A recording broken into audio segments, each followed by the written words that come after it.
Friends, I want to take a few minutes to speak directly to you, not primarily as an administrator, not primarily as a professor, but as someone who has walked this road of calling for many years and who believes with his whole heart in what God is doing in your life.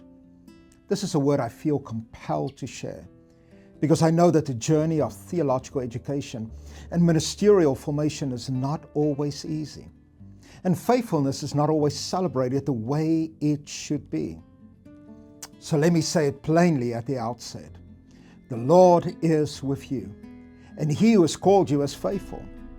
There is a word I keep coming back to, and it's this: faithfulness.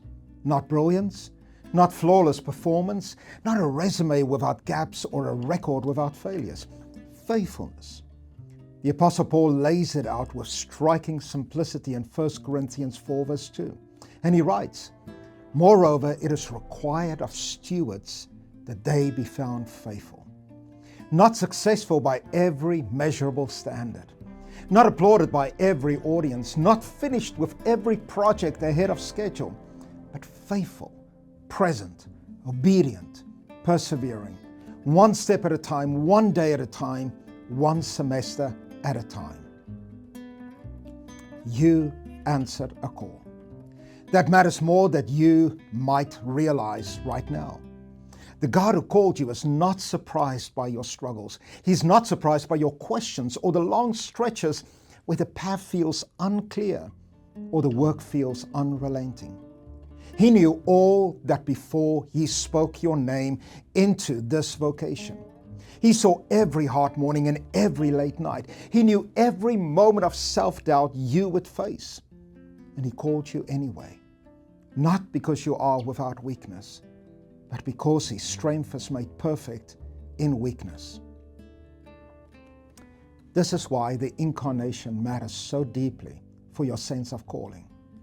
Athanasius of Alexandria, the great champion of the Orthodox faith, wrote in his landmark work on the incarnation, He, this is Christ, was made man that we might become like Him.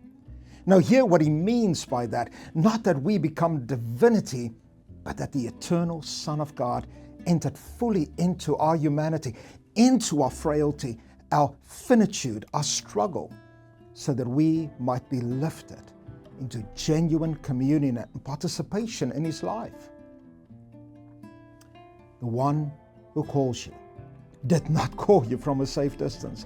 He entered the same world you inhabit. He knows what it is to be tired. He knows what it is to be misunderstood.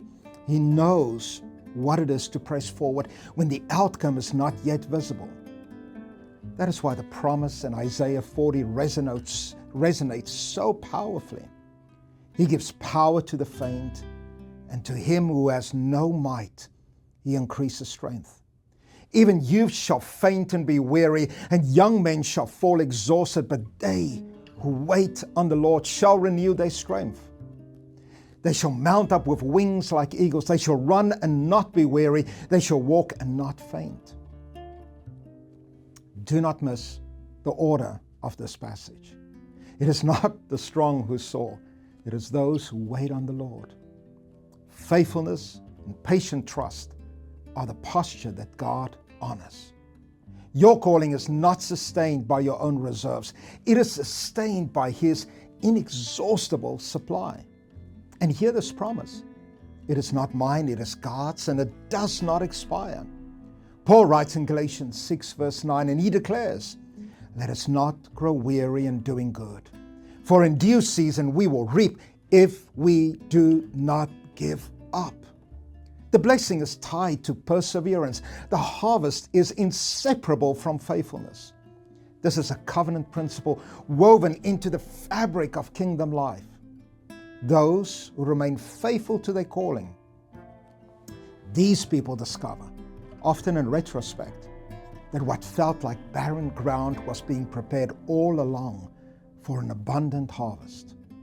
So, whatever season you find yourself in right now, whether you are thriving or whether you are barely holding on, whether the work feels rich and rewarding or whether you are grinding through a difficult textbook, I want you to hear this.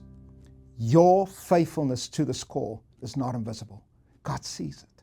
The angels witness it, and it's bearing fruit even now that you may not yet be able to measure or name.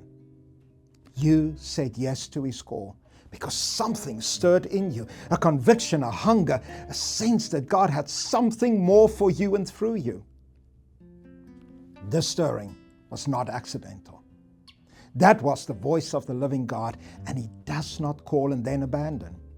He who began a good work in you will bring it to completion. So here it is. Stay the course. Honor your calling in the small things. Be a faithful steward of the time, the gifts and the opportunity before you.